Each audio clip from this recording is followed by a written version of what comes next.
Padahal dia dibayat atas nama organisasi, bukan dibayat atas nama ketua. Hindarilah urusan-urusan pribadi itu dibawa ke organisasi. Ibnu itu memberikan banyak berkah buat kita gitu loh. Pelajar sekarang terlalu banyak yang percaya diri tapi nggak tahu diri. 3 kriteria menurut gue yang harus dimiliki. Faiz Muhammad Ridho. Assalamualaikum Bang. Waalaikumsalam warahmatullahi wabarakatuh. Gimana kabar Bang? Alhamdulillah sehat. Sehat ya? Sehat ya? Bilang. Alhamdulillah. Kita nggak pernah kena COVID nih. Alhamdulillah nih Bang. Alhamdulillah karena kita nggak dicek sih. Nggak dicek. Kalau dicek kena. Belum tentu. Belum tentu. Tapi gue yakin di antara lu pasti ada yang jadi alumni Wisma nih. Alumni Wisma. Ada si Padli kemarin tuh, dia pernah. Udah kurang tidur, ngerokok mulu, ngopi. Coba di swab lu satu-satu. Jangan Bang nanti. Jangan di swab apa jangan COVID maksudnya? Jangan di swab. Oh, berarti emang dari awal udah curiga kayaknya ada nih potensi nih kayaknya. Makanya jangan di swab lah. Iya. Gimana kesibukan sekarang apa Bang? Ya alhamdulillah nyibuk-nyibukin diri aja. Masih di Ibnu juga, di pengurus pusat. Walaupun minim peran gitu. Terus sekarang masih fokus di Ansor. Oh, sekarang di Ansor. Ansor. Kebetulan gua ketua di Kecamatan Kembangan. Di Ansor. Sama ya sehari-hari ya nyari nafkah aja buat orang tua sementara. Buat orang tua. Buat orang tua dulu. Sama buat mempersiapkan masa depan. Masa depan. Iya. Sama siapa? Ada. Tunggu aja undangannya. Datang-datang ya harus bawa amplop. Jangan bawa proposal. Oh, bahaya itu. Amplop kosong. Amplop kosong. Waduh. Warnanya merah lagi. Waduh. Kalau nggak pakai duit monopoli itu. Kalau amplop yang gedean kan ya walaupun kosong kan kita punya pakainya gede nih. Yang kecil merah lagi. Isinya 2.000 gitu. Aduh. Ada. Tapi Bang ya, sekarang kan lagi COVID nih. Iya. Gimana? Ini agak serius nih. Oke. Kita serius ya? Nggak boleh bercanda berarti? Nggak boleh bercanda. Oke, gimana? Ini lagi COVID. Ngaruh nggak sih sama kinerja produktivitas ya dari Ansor? Ansor ya? Ya. Ansor. Kalau menurut gua COVID ini justru merangsang kreativitas sahabat-sahabat Ansor, khususnya di Kembangan menurut gua. Kita jauh lebih produktif gitu. Justru program gua lebih banyak di COVID ini. Oh, malah lebih produktif lebih ya? Banyak ya. Karena dari awal COVID ini ada, kita udah kerjasama sama beberapa LSM buat bantuan logistik sembako kayak gitu. Terus penyemprotan disinfektan, bahkan sampai fogging. Sampai fogging. Karena kan sempet tuh ya kita lagi rame-ramenya soal demam berdarah, chikungunya yang awal-awal itu tuh. Itu kita sempat fogging juga. Ini perbedaannya apa sih program kerja ya Ansor setelah COVID nih sama sebelum? Oh, jadi gini, kita kan memang ada udah tersistematis gitu ya terkait program itu. Karena memang di Raker itu kita udah bahas kita mau buat apa. Yeah. Cuman pada akhirnya program-program yang pokok itu jadi gue bilang ketunda sih. Ketunda. Insya Allah ketunda. Bukan nggak terlaksana ya, tertunda ya. Doa gue cuma satu, mudah-mudahan para donatur sehat gitu. Donatur sehat. Ya, sehat karena COVID. Gue takutnya gugur. Sedih sih kita kalau donatur gugur sih. Sedih banget. Donatur gugur. Iya gitu. Jadi gue doain donatur sehat semua. Anak Ansor nggak sehat. Harus sehat juga. Harus sehat juga gitu. Harus sehat. Terutama akalnya gitu. Harus sehat. Jiwanya nggak masalah, nggak sehat deh. Iya, jiwanya juga dah. Jiwa juga. Iya. Badannya nggak apa-apa. Iya juga dah. Semuanya dah. Pokoknya semuanya sehat. Ya. Dan mudah-mudahan juga kita semua sehat. Jangan sampai ada yang kena lah corona. Gitu. Nah kalau di Ibnu, abang kan Ibnu juga nih di pimpinan pusat tuh. Apa aja yang dikerjain? Gue sedikit malu sebenarnya bahasnya. Karena memang ya mohon maaf ya rekan-rekan di Ibnu khususnya pimpinan pusat ya. Awalnya memang waktu gue masuk ke situ, gue masih mau aktif gitu. Rapat datang, terus audiensi ikut gitu. Tapi terakhir kali itu waktu gue pulang dari Batam. Ya, kebetulan itu gue sendiri mewakili IPNU dari pimpinan pusat. Dari situ nggak lama gue disuruh terjun kansor. Ada panggilan lah, ada panggilan dari khususnya senior di wilayah gue gitu, karena memang ansor sebelum gue, mohon maaf ya para senior, memang ansor sebelum gue yang banget ini tidak meninggalkan legacy gitu, apapun gitu. Ya kader sih memang ada kader, cuma memang tidak berjalan. Jadi emang dari nol lagi berarti ya? Gue sih ngerasanya begitu gitu. Ya, tapi tanpa menyudutkan senior-senior gue gitu. Gue menaruh respect lah sama senior gue. Gue yakin dari seminim apapun dia ada di Ansor waktu masih menjabat sebelum gue, pasti ada lah. Ya. Dia berbuat sesuatu lah gitu, yang manfaat buat gue yang sekarang ini gitu. Karena gini Bang, di masa COVID ini malah IPNU ini nggak produktif. Karena kan ya, kita kan pasar kaderisasi kita ini sekolah. Sekolah dan pesantren. Sedangkan di COVID ini sekolah ini nggak berjalan gitu. Jadi kita bingung mau ngapain gitu kan. Sedangkan tugas kita kaderisasi. Kaderisasi sedangkan sekolah nggak ada gitu. Nah kita bingung nih. Tapi Ansor malah produktif. Oh gitu. Sebenarnya perbedaannya apa sih? Perbedaannya pola pikir aja sih menurut gue. Pola pikir? Iya. Sebenarnya gue yakin ya anak-anak IPNU sekarang ini juga terangsang kreativitasnya. Salah satunya ini. Ini bukti bahwa kreativitas lu berkembang gitu. Iya gitu. Cuman memang kita kadang-kadang stagnan dengan pemikiran lama gitu. Bahwa kalau nggak ada uang nggak berjalan. Paling nggak gitu. Jujur aja gue di Ansor nggak mengandalkan uang. Jadi jalan dulu aja gitu ya. Ya prinsip berorganisasi kan kolektif kolegial bro. Nggak bergantung sama satu orang gitu, nggak gitu kan. Banyak sih Bang di IPNU juga. Gue nggak menjudge salah satu atau semuanya gitu ya. Tapi emang ada beberapa kader IPNU itu yang money oriented. Menurut lu gimana Bang? Oh ini masalah lama nih. Dari zaman gue udah ada itu. Menurut gue gini sih. Anak-anak yang money oriented nih pada dasarnya pada awal dia, menurut gue nih, dia itu masuk IPNU gue yakin belum ada pikiran begitu. Tapi seniornya yang kadang-kadang menularkan paham-paham itu, menyalahgunakan pragmatisme menurut gue. Pragmatis itu bisa jadi positif menurut gue. Bisa jadi positif. Iya. Kan pragmatis itu kalau nggak salah ya biar mempermudah gitu, mempermudah jalan gitu, menjadi praktis gitu loh kalau nggak salah ya. Itu menurut gua banyak yang over pragmatis jadinya. Jadinya terlalu bergantung itu, karena doyannya praktis dia jadi terlalu bergantung sama yang praktis itu. Itu menurut gua salah. Malah mencari duit ya di organisasi. Ujung-ujungnya money oriented itu. Ujung-ujungnya. Nah, senior yang sekarang ada gitu, baik yang masih berkiprah di IPNU maupun yang udah purna di IPNU. Menurut gua ya jangan ajarin lah sesuatu yang negatif itu gitu. Kembalilah ke niat awal waktu kita di kader dulu, kita disumpah, kita dijanji untuk menjaga marwah nama baik. Kita membangun organisasi dituntut untuk membangun organisasi. Gitu kan.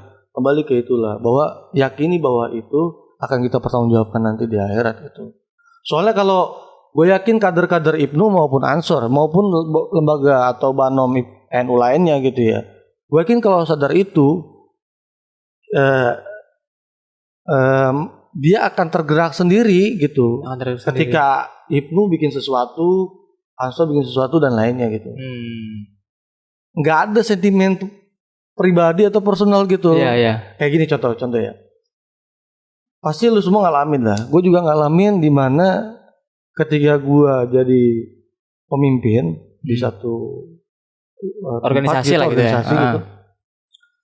Kita nggak bisa bikin semua orang tuh senang sama kita gitu. Iya. Gitu. Cuma persoalannya orang-orang yang nggak senang sama kita ini, pertama memang kadang nggak berdasar. Kadang kalau dia berdasar karena memang kesalahan kita secara etik atau yang lain-lain, boleh tegur kita. Yeah. Tapi kadang nggak berdasar, lantaran misalkan kalah bersaing pada saat kontestasi atau apapun itulah yang nggak berdasar menurut gue. Yang sebetulnya itu proses di organisasi biasa gitu kan.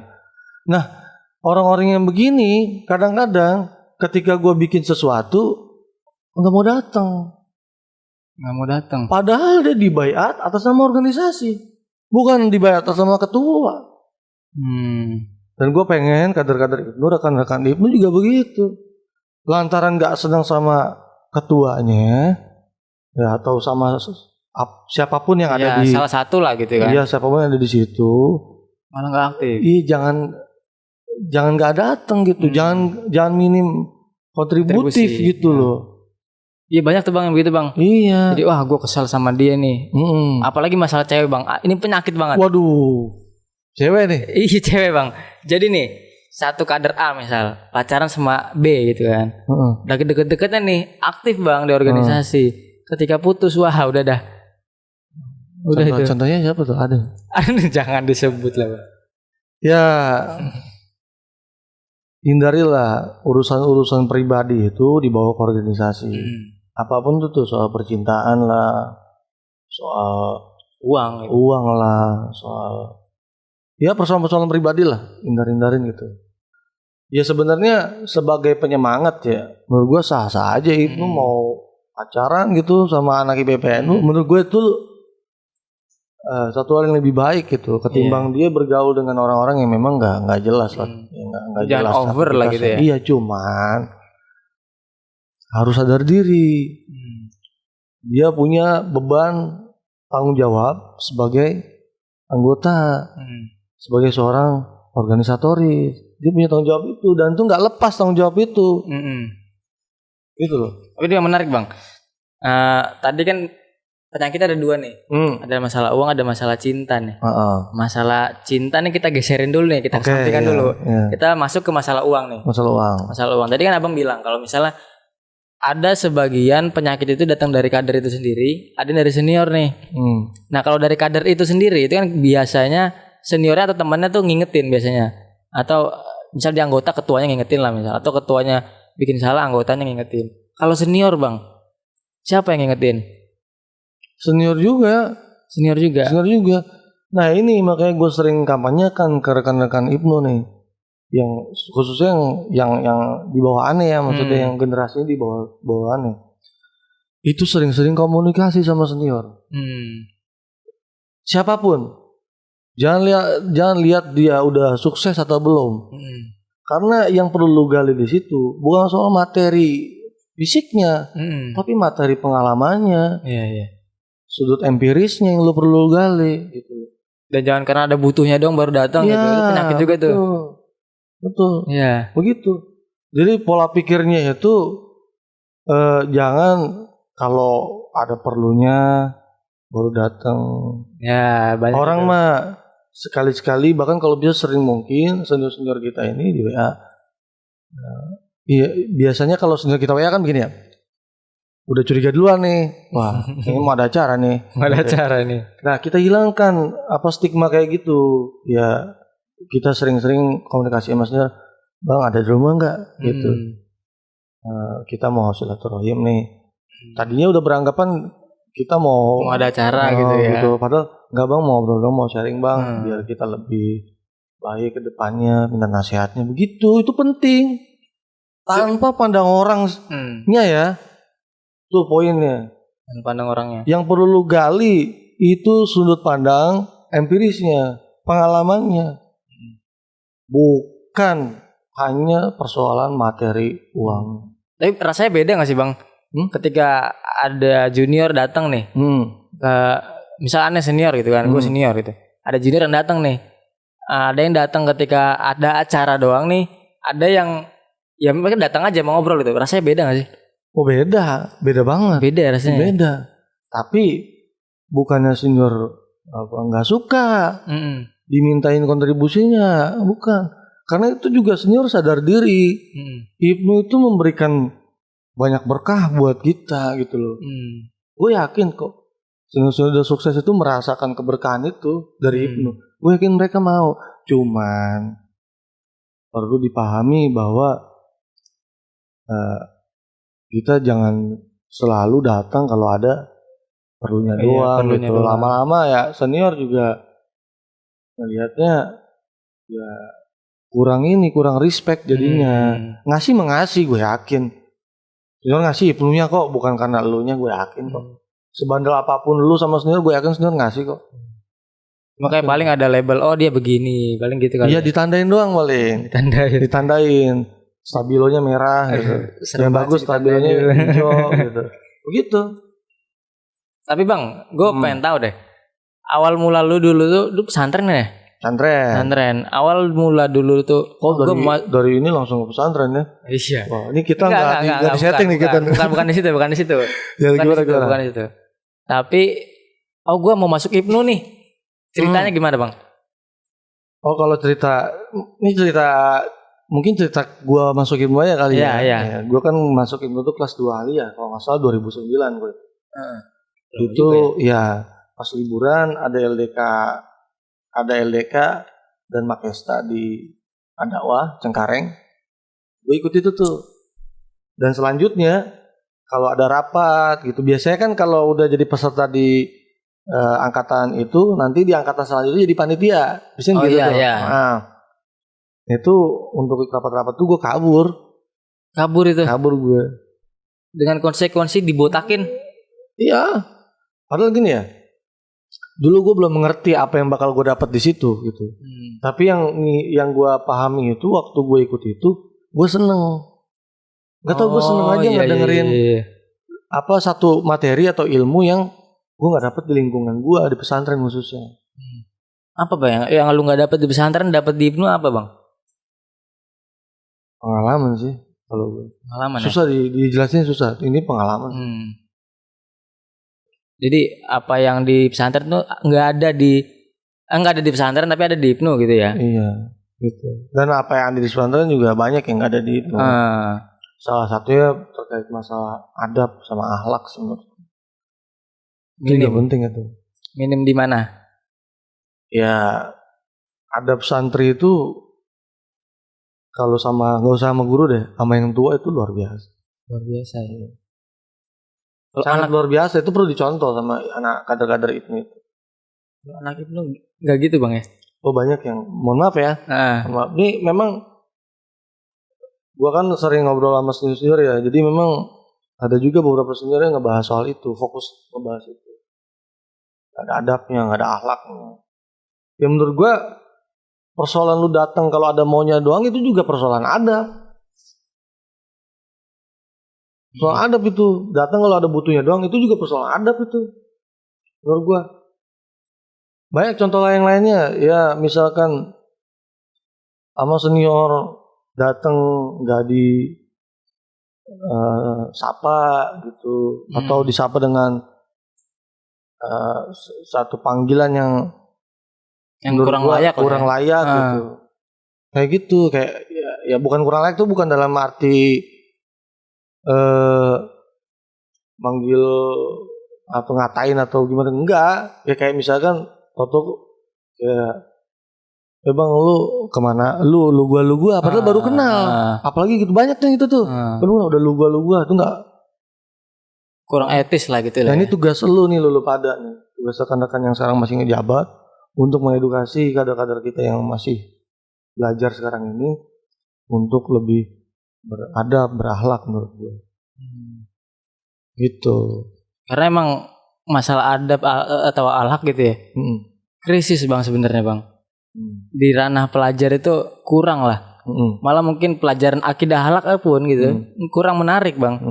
Di lingkungan edukasi sekolah tuh kurang banget. Dan yang lucu itu yang ngomong revolusi akhlak, ngomong revolusi adab, ngomongin adab dan akhlak, sadar bahwa itu jadi persoalan sekarang gitu.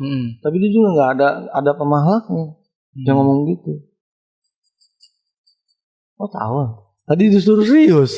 Ketawa dia. Iya benar, benar. Iya. Anak-anak sekarang ya, pelajar-pelajar sekarang mudah terprovokasi, mudah kena hoax, mudah terdoktrin radikalisme. Ya satu hal yang negatif, perilaku negatif itu gampang banget sekarang tuh. Ya, ini kayaknya menurut gue ini soal mental sih, mental anak-anak sekarang yang terlalu manja sih. Ya karena zaman ini udah terlalu memberikan segalanya, terlalu praktis. Iya terlalu praktis. Karena teknologi itu sebenarnya negatifnya itu yang terlalu praktis, jadi ada kemudahan di situ, jadi males segala macam. Nah itu, gue masih ngalamin yang namanya dulu di kader di PNU itu ditampar senior. Sekarang nggak ada. Dan nggak ada ngadu-ngadu. Lapor polisi, undang-undang kekerasan. Kalau sekarang dicubit aja bang, dicubit lapor polisi. Itu tuh, ya memang gue tidak membenarkan cara kekerasan kayak gitu memang. Cuman ini gue lagi cerita dulu. Cerita dulu nih, bahwa dulu tuh gue masih ngalamin yang begitu. Dan menurut gue pada konteksnya dulu itu edukasi buat gue. Karena nggak ada tuh senior-senior yang kayak mentor-mentor kita gitu ya, yang kayak sekarang gitu, yang nabok itu kadang-kadang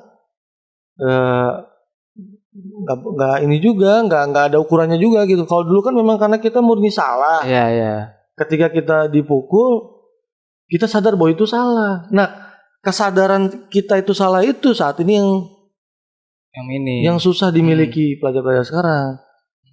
Juga nih salah satu masalah lainnya, pelajar sekarang terlalu banyak yang percaya diri tapi nggak tahu diri. Percaya diri tapi nggak tahu diri. Gimana tuh contohnya bang? Nih ya,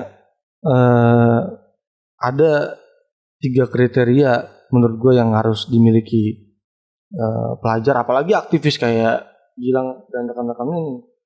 Ini 3 nih. Pertama logis, berpikir logis. Yang kedua kritis. Yang ketiga tersistematis. Tidak hanya cukup kita untuk berpikir logis dan kritis saja. Nah saat ini banyak yang begini nih. Hanya fokus di persoalan yang logis. Wah logis nih, masuk logika gue. Tapi nggak tersistematis. Dia baca, terus dia kritis, mencoba untuk mengkritisi. Tapi dia tidak tersistematis, tidak matang dia untuk menentukan timing, untuk menentukan sikap. Gue harus apa nih? Kapan gue harus ngomong? Kalau gue ngomong gue harus kayak gimana nih? Sehingga menimbulkan kepercayaan diri yang terlalu tinggi. Ngomonglah hate speech, dia mulai nyebarin hoax. Wah parah sih itu. Komen-komen, sok-sok merasa benar, ngajarin orang. Sampai ngajarin orang. Akhirnya ulama bang. Akhirnya mereka nggak sadar bahwa hal yang dilakukan itu, kepercayaan diri yang parah itu, menurut gue membuat dia masuk penjara. Banyak kan yang begitu. Iya. Nggak tahu diri soalnya. Maksud gue nggak tahu diri itu apa? Lu tuh pelajar, tugas lu belajar, bukan demo. Berarti lu nggak sepakat ya pelajar ikut demo? Wah, itu? Nggak sepakat. Nggak sepakat ya? Meskipun konteksnya benar, demokrasi. Dia menuntut apa gitu, karena kan dilindungi hukum kan demonstrasi itu. Konteksnya benar, misalkan menolak satu hal yang negatif atas kebijakan pemerintah misalkan. Ini satunya ininya benar misalkan maksudnya. Tapi gua ngerasa kalau belum saatnya belajar turun ke jalan gitu. Walaupun turun ke jalan itu harus di monitor sama guru-gurunya. Misalkan ada gurunya di situ hanya bersuara, nggak perlu melakukan aksi-aksi yang berlebihan. Apalagi pelajar sekarang kan gampang panas, gebu-gebu, gitu kan. Ntar aja ada saatnya Lu masuk dulu ke kuliahan, lu masuk dulu ke kampus, jadi mahasiswa, ikut IPNU, ikut PMII, ikut Ansor, baru latih tuh daya kritis lu, latih daya kematangan lu, sama cara berpikir logis. Gila sih. 3 kriteria nih yang harus lu punya nih. Bang, kok lu gak bikin channel YouTube aja sih bang? Hah? Channel YouTube? Lu mau jadi tim gua? Nggak gua gaji tapi nanti kalau udah ada yang mau nggak? Tapi nanti kalau udah profit baru gua gaji. Kalau udah profit gaji. Gitu. Oh memang. Kalau mau nggak apa-apa, gua geser ke rumah. Jadi ada dua konten ya? Ada 2 konten. Nggak apa-apa, ini dipindahin ke rumah. Iya, kayak gue lihat potensi-potensi di sini kayak Virgin, mukanya kan lawak banget nih. Bisa nih. Muka-muka lawak gini penjual nih. Penjual ya? Iya. Nggak harus ganteng berarti ya? Nggak harus, tapi ganteng deh. Ganteng. Ganteng. Mendingan jangan dilihat. Bercanda. Tapi benar juga sih. Tapi benar. Apa? Gimana? Ya.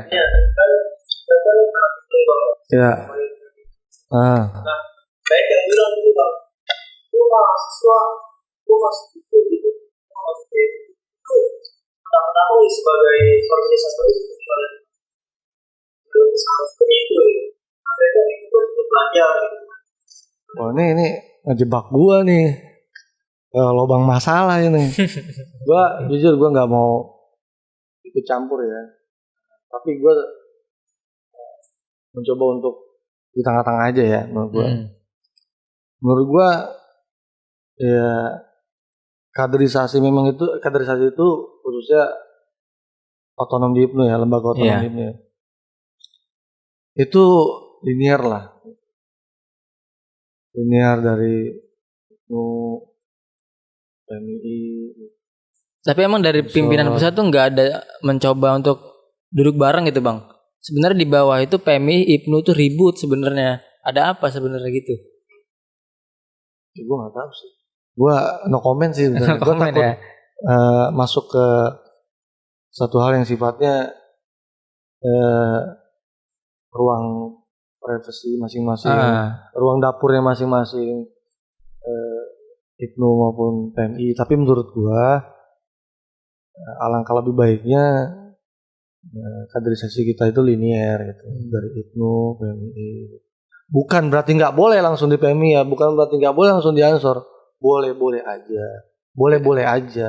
Tapi kita nih ya, salah satu nilai positifnya, kita jadi lebih paham, kita jadi berasa bahwa IPNU itu adik kita. Persoalannya IPNU itu nggak dianggap adik karena ya proses kaderisasi nggak linear.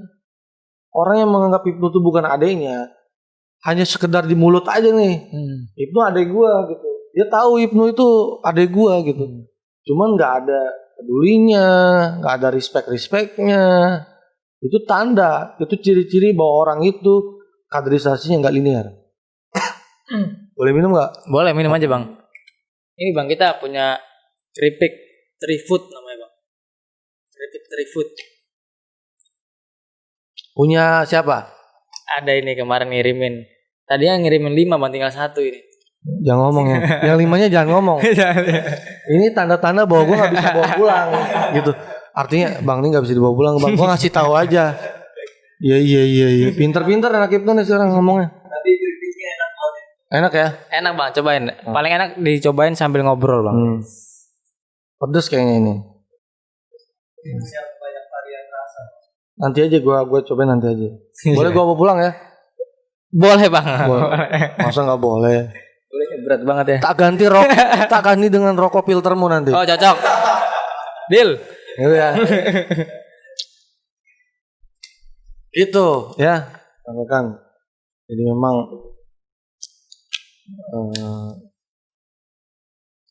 fokus saja di ruang masing-masing gitu. Yang di IPNU, ngurusin ruang orang lain lah gitu. Gitulah. Jangan ikut campur lah. Gitu. Ya udah bang. Serius capek bang, serius bang. Podcast gue dari kemarin serius terus. Apa? Kita ngomongin ini deh, kita ngomongin pesantren. Pesantren. Iya. Gue bukan kapasitas gue itu sebenarnya. Lu pesantren berapa tahun bang? Oh iya, gue pesantren. Berapa tahun? Gue pesantren formalnya 6 tahun. 6 tahun. Formalnya. Dari SMP sampai SMA itu ya? Ya, tapi setelah lulus gue sempat ngobong bahasanya, ngobong lagi gue. Ngobong itu gimana maksudnya? Ngobong tuh ngaji di tempat yang memang nggak ada pendidikan formalnya, kerjanya ngaji aja. Tapi lu masih dalam pesantren itu? Bukan di pesantren itu, di pesantren lain. Kabur berarti ya? Bukan kabur, kan selesai. Oh selesai, oh iya selesai. Gitu.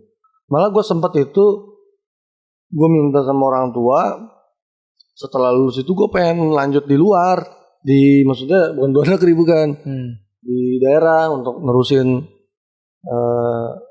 bidang yang memang gue pengen dalemin, ya ilmu alat itu.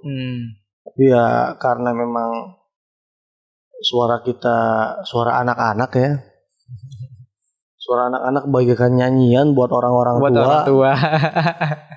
Ya kan, jadi memang ya orang tua sih mau aja, cuman memang ada intervensi abang untuk kuliah gitu. Karena nggak salah sih, memang dia takut kalau gue pesantren dulu gitu gue jadi malas kuliah gitu. Sedangkan orang tua gue itu punya prinsip dari dulu, anak gue harus sekolah tinggi. Alhamdulillah dari 4 anaknya ini semuanya bisa kuliah gitu. Lanjut S2 bang, ntar bang? Ya doain aja lah, tapi belum tahu sih. Kalau ada rezeki lah ya? Sempat punya semangat yang tinggi juga buat S2 itu, apalagi ngelihat rekan-rekan yang memang udah S2 gitu ya. Pengen sih sebenarnya, cuman ya nggak bisa ngomong jauh sih, gue doain aja lah. Tapi pendidikan formal itu masih penting gak sih bang? Sedangkan di sana di luar itu ada banyak kerjaan yang nggak membutuhkan sarjana bang, kayak YouTuber segala macem. Ini pertanyaan retoris menurut gue. Pertanyaan yang sebenarnya nggak perlu dijawab, dia bisa jawab sendiri gitu.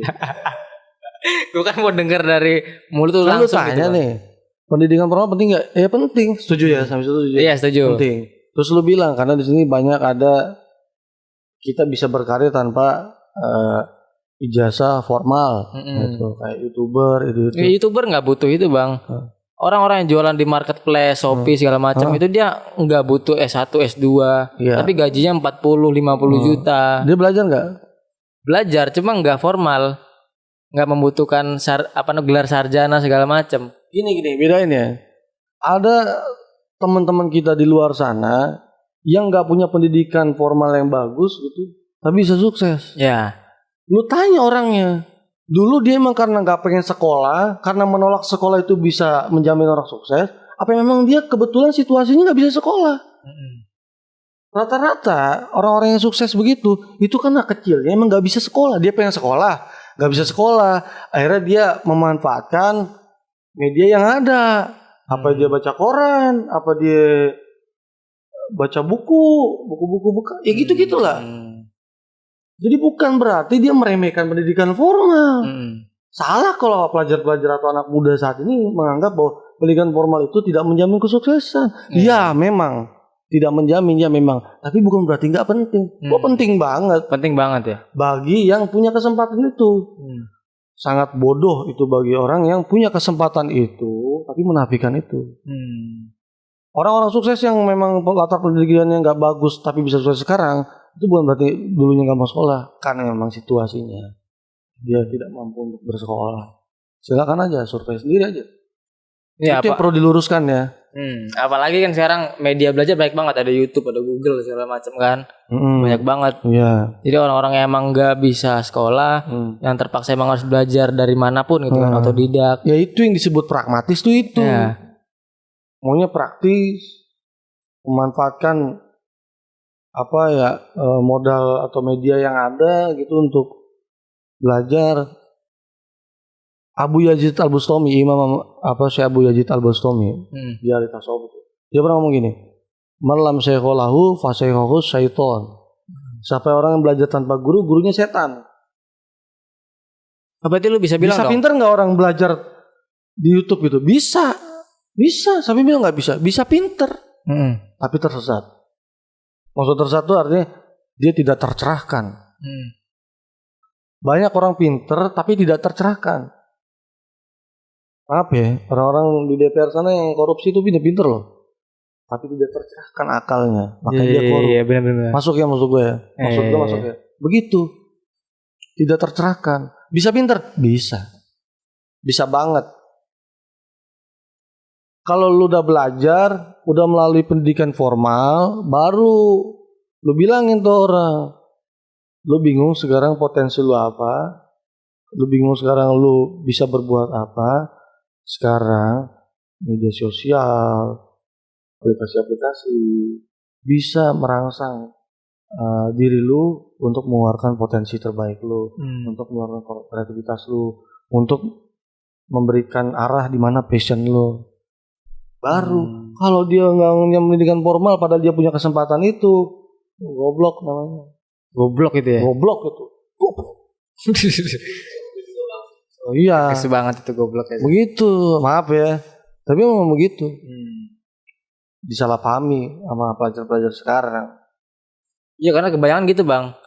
Ngapain juga sih sekolah itu kan. YouTuber banyak yang gak sekolah sukses. Orang-orang yang jualan di marketplace segala macam itu dia bisa gajinya 2 digit gak sekolah bisa kok.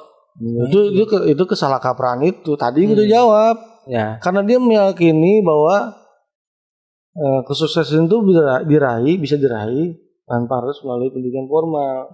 Karena pendidikan formal tidak menjamin itu. Jangan sampai gulang apa? Iya, memang iya tidak menjamin. Tapi dia salah paham. Iya. Kalau orang-orang yang sukses yang punya pendidikan latar belakang pendidikan formal nggak bagus itu dijadikan alasan, nggak berdasar itu. Kenapa? Karena orang-orang yang sukses tadi itu bukan yang nggak mau sekolah, tapi memang masa kecilnya nggak bisa atau nggak punya kesempatan. Jadi ulang lagi. Begitu tuh. Tapi bang, kesuksesan itu bang, ukurannya Wah, uang jangan nanya sukses sama gue belum sukses soalnya. Tapi kan ya berharap sukses lah gitulah. Kesuksesan itu ukurannya uang bukan sih? Berkah sih gue mah. Kalau tanya gue ya. Berkah. Ya kalau dalam perspektif Islam, kemenangan itu ya ridho Allah. Kalau perspektif Islam, kemenangan itu ridho Allah. Kesuksesan itu ya berkah menurut gue. Bentuk kesuksesannya itu ya berkah. Kemenangan itu ridho Allah dan bentuk kesuksesan itu adalah berkah. Jadi clickbait nanti ya. Soalnya gini ya. Banyak orang berkompetisi lomba gitu atau apa gitu. Terus dia kalah, kecewa. Gitu. Padahal ketika dia sudah merasa mengeluarkan apa yang udah terbaik dalam dirinya, itu menurut gue udah kesuksesan. Gitu. Sebenarnya gitu. Cuman orang nggak sadar itu aja. Lu tanya gue juga belum tentu bisa menerapin. Susah pak, jadi orang benar tuh susah. Tapi jadi orang baik itu gampang. Kita bisa nggak sukses, tapi kita harus jadi orang baik gitu lah ya. Ya gitulah. Apa harus sukses juga? Ya harus lah. Harus juga ya. Siapa yang nggak mau? Harus sukses juga gitu. Dan kalau udah sukses bisa menurunkan kesuksesannya ke yang lain. Gitu. Jangan sendirian, jangan oportunistik, jangan. Tinggalin gitu, jangan. Ya udah bang, udah malam juga kan, gila udah malam masih nyempetin waktu gitu kan. Ya ini demi Ibnu lah. Demi Ibnu ya. Satu pesan bang terakhir. Apa? Buat teman-teman Ibnu, teman-teman pelajar di luar sana tuh. Satu pesan itu berapa panjang itu? Terserah. Iya. Simple. Singkat pada jelas itu. Ya bingung gua kalau disuruh gini bingung gua. Karena ini bukan nasihat ya. Ini kalaupun ini nasihat buat gua juga gitu. Bukan ngajarin lu pada gitu. Artinya buat kader-kader Ibnu khususnya ya, umumnya buat KBNU lah, keluarga besar kita semua di organisasi ini gitu berkhidmat setulus-tulusnya gitu. Jangan nyari sesuatu yang membuat organisasi jadi korban gitu. Karena gue yakin muasis kita di sana, para pendiri kita di sana itu ngeliatin kita, bro. Kalau lu ngancurin organisasi ini, gue yakin selain lu dipertanggungjawabkan di sana nanti, di sana nanti, gue yakin juga lu terima balasannya kontan menurut gue sih. Gak berkah gitu hidupnya. Duit banyak tapi gak berkah gitu. Bahagia gitu. Gak bahagia gitu. Gak tenang gitu. Tenang. Inti dari menjadi seorang muslim tuh ya tenang. Gila. Ini udah bukan saatnya kompetisi lagi gitu. Kolaborasi Bang. Udah, thank you Bang. Kapan-kapan kita ngobrol lagi. Cakep Bang ya. Tos COVID.